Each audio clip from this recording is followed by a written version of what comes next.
So groups and groups of people affect our behavior, and we grow up in groups and we live in groups.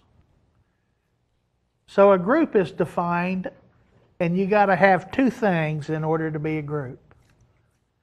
You have to, number one, share similar norms and values. And number two, you have to interact on a regular basis. So are we a group in this room? No, we're not. You guys are not a group in here. You're not a social group. In fact, you have a name. Sociologists would name you. You're a periodic assembly, which means every so often you get together to listen to someone give a talk.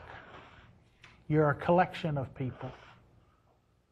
You're an assembly of people who come here at a certain time, who have very different norms and values from one another. If you guys were to sit and talk to one another for very long, some of you would want to hang out with the other people, and some of you would not want to be around them very much. They would have very different norms and values than you.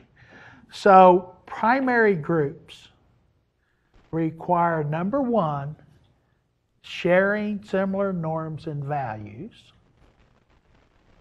And number two, interacting with one another on a regular basis. Do you guys interact on a regular basis outside of here? Most of you are going, shaking your heads no, so you don't. Now, some of you might. You might have a husband and wife in here, actually, or boyfriend, girlfriend who do interact outside of here. Or you might meet somebody here in class and become friends. And you might form a primary group here. But a primary group is that group of people that you hang with, that you interact with on a daily basis, and that you share similar norms and values with. And you know it because when you're around them, you're comfortable. You don't have to worry about how you act because they're like you. And you know that when you act that way, they're going to accept your behavior because you're birds of a feather. And you flock together, right? So, can you see how to be a group you have to interact on a regular basis too? If you guys shared similar norms and values, and then one of you moves to Canada and you never see them again, then they're not part of your group anymore. In fact, they've dropped out. Now, the smallest human groups, a dyad, is a marriage. So two people can be a group. It takes two people. Well, I usually do a caveat on that and say it is possible for one person to think that they're a group inside themselves if they have multiple personality disorder. Then they're actually a group in one person. But beyond that, it takes two to make a group. You agree? And two's a group, but two in a group does not have all the characteristics of a group. Because when one quits, the group's over. So husband, wife, when one decides not to be married anymore, there's nothing you can do, actually. You can try to make them stay, but you can't really. And so when they quit, then the relationship's over. The marriage is broken up. You get a divorce.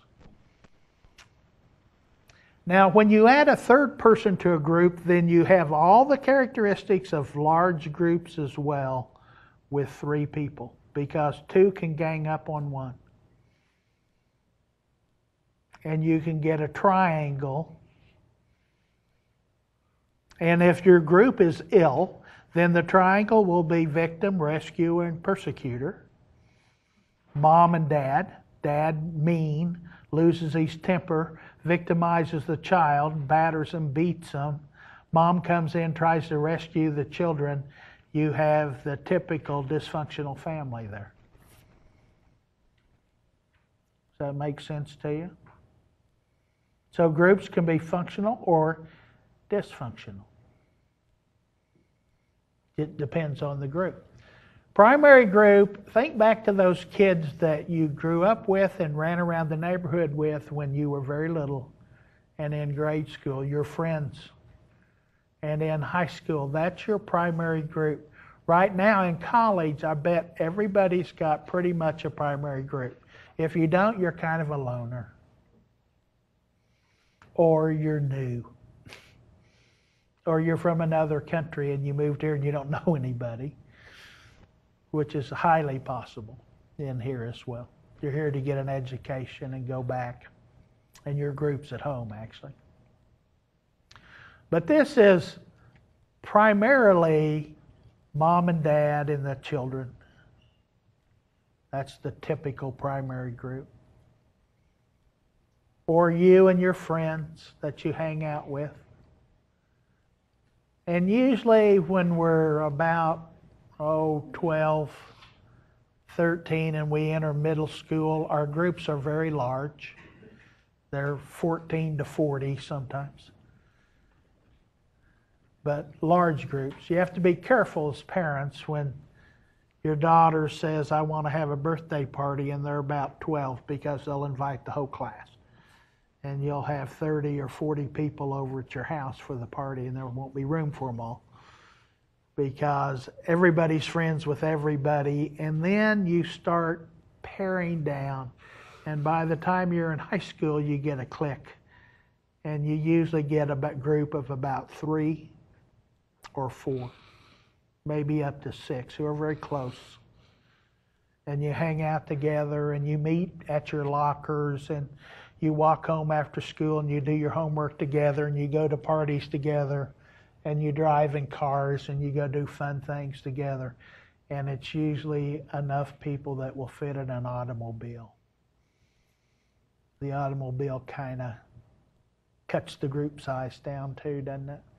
Now, a secondary group is different from the primary group. A secondary group is larger, very much less personal. In fact, in a secondary group, you seldom share personal information.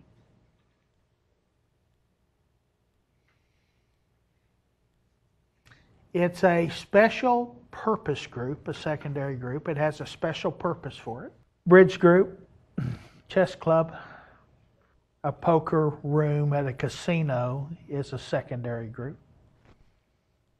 A place for you to go play, I don't know, Texas Hold'em or something.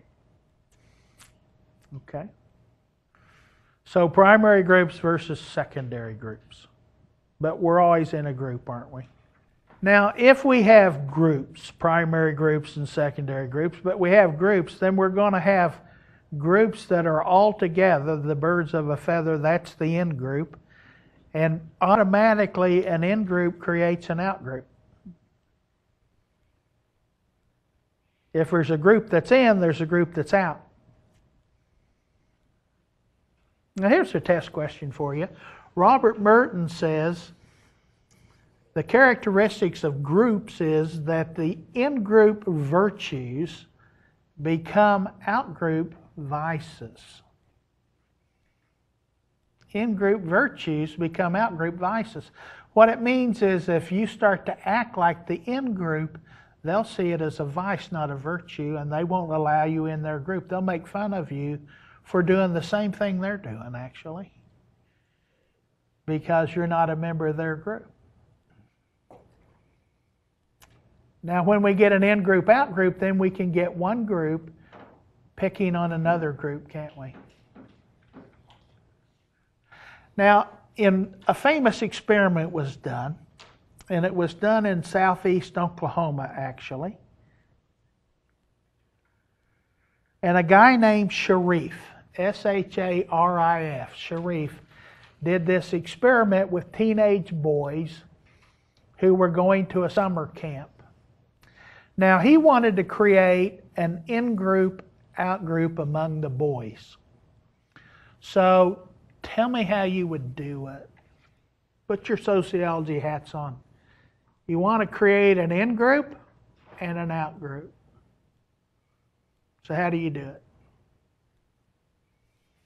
You got a whole bunch of teenage boys staying in cabins at Robbers Cave State Park in southeast Oklahoma. Beautiful place. You ever been there? Down by Idabel. Very pretty place. Start off with finding what a lot of them have in common. Find a group of Find things they have in common. and pull those.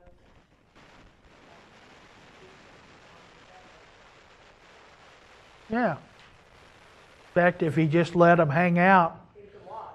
they'd watch. They'd eventually create groups anyway, wouldn't they? Yeah. But if we wanted to do it real quickly, how can you do it real quickly? Signing cabins. Sign them to cabins. That's one way. And what happens? Well, cabin 1 sneaks over to cabin 2 in the middle of the night and pulls a prank on them, don't they? We used to take shoe polish and put it on the door handle, black shoe polish, so they get on their hands when they open the door. Ha ha ha ha. We got you. We're in group, teasing and out group. You can do it in a football game if you have a Super Bowl party at your house, and you have people who are for both teams there. In fact, I had one.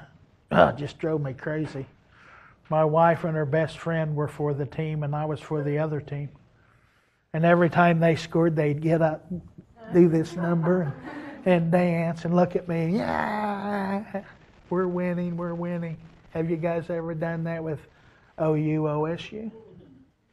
With your friends? Is that not an in-group, out-group? Is that not kind of fun sometimes? Can it get too far? And can people get really mad and start hitting one another or fighting one another?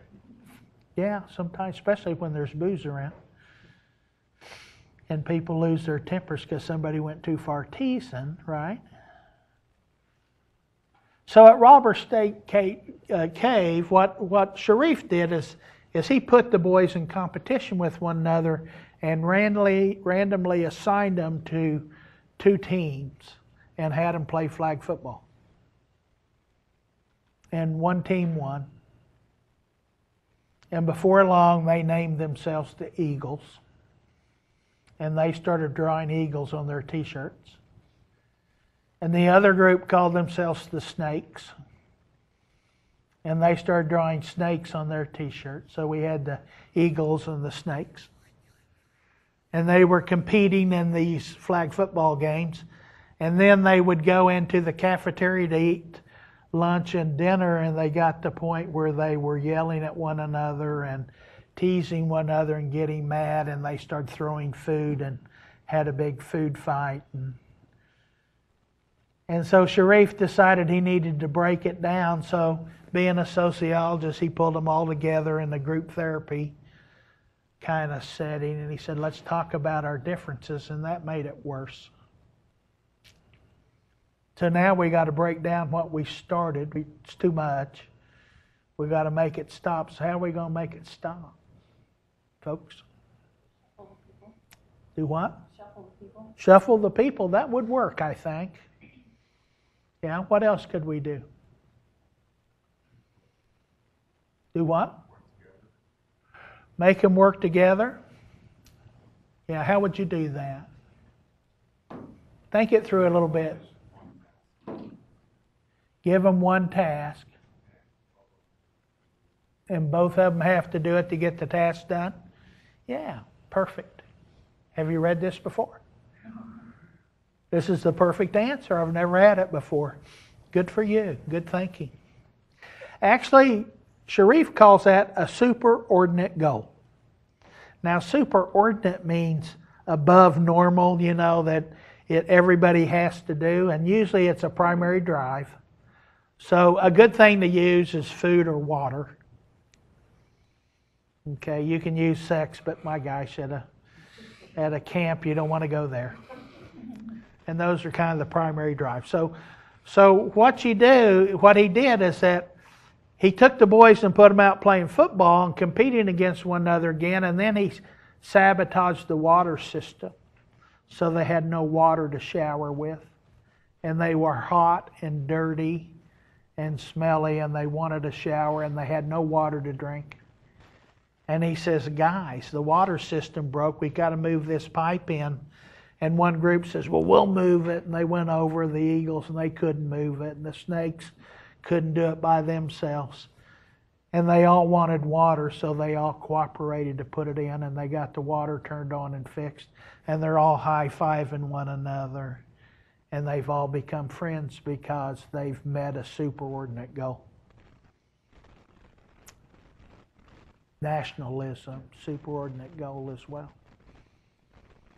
He also ran the food truck in another experiment into a ditch, so they didn't have any food and they had to push the truck out of the ditch, and one team couldn't do it by themselves. They needed everybody to do it. So you're perfect. You're a sociologist in the back. Naturally, that's a great answer. Good answer. Superordinate goal. In-group, out-group. Now this is so easy to create, guys. I could put a computer screen here or a jar, small jar filled with marbles. And when you guys came in, I could say, guess how many marbles are in the jar? And if you overguess, I put you in one group, and if you underguess, I put you in the other. And I say, you guys all guessed less than what's in there, and you guys all guessed too much.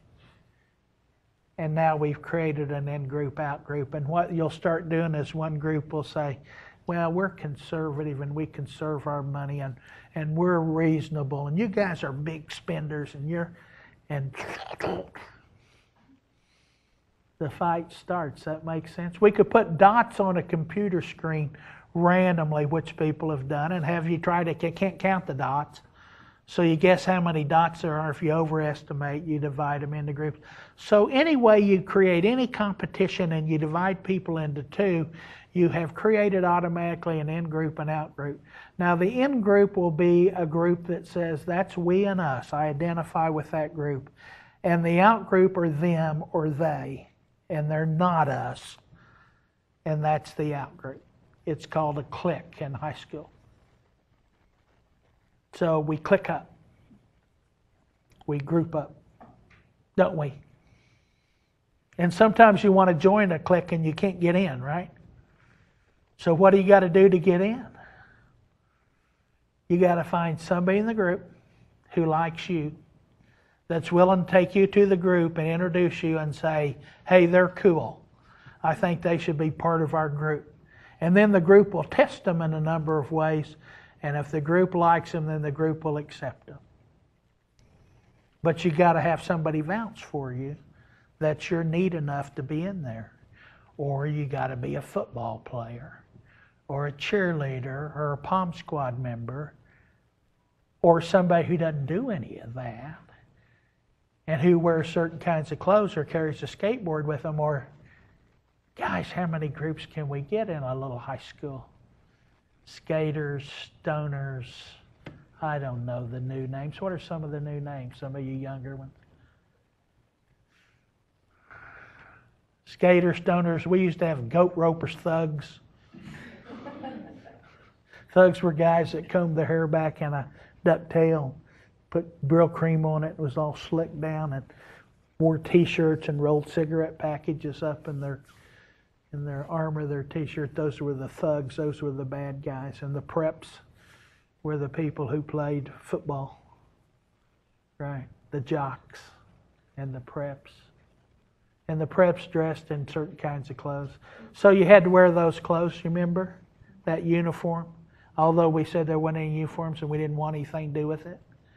Cliques wear uniforms, don't they? Everybody has to dress alike and look alike and be alike at that age to join groups.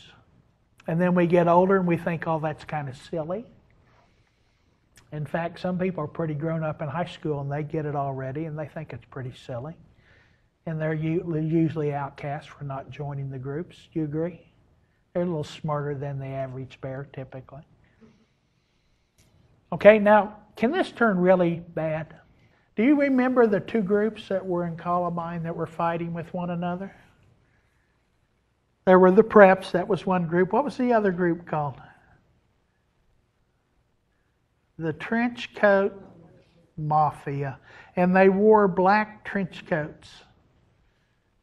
And they would be walking home from school, and the preps would stop in their cars and get out and throw drinks on them and call them names and kick them and hit them and push them down and laugh at them and get in their cars and take off.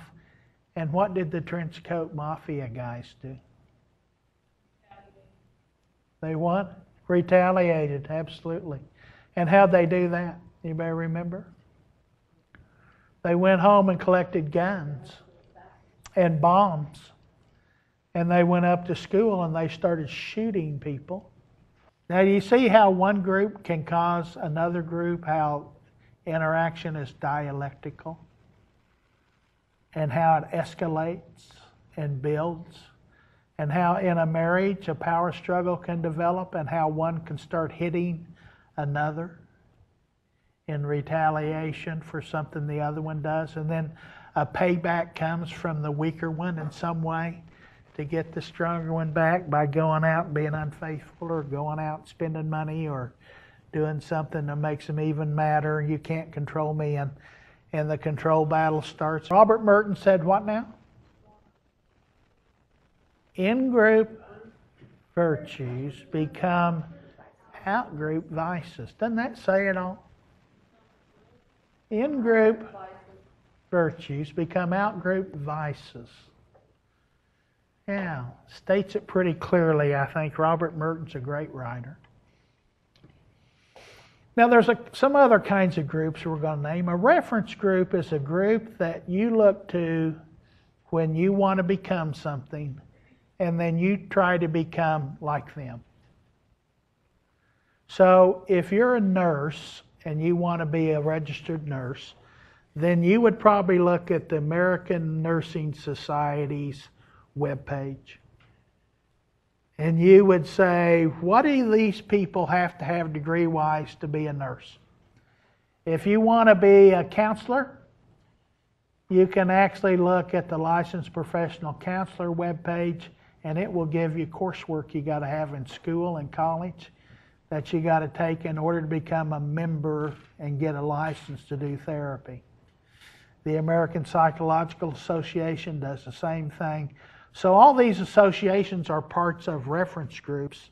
A reference group's a group that you refer to figure out what you have to do to get to what you want to be. An aggregate is a group of people at an airport who are not really a group. They're an aggregate because they're all at the same place at the same time, but they're waiting for a plane. Waiting for a bus. Standing at a corner waiting for the light to change from red to green. Those are considered aggregates of people. Standing and watching a fire is actually a crowd because you're drawn by one thing to be there. Yeah, to watch a fire would be a crowd.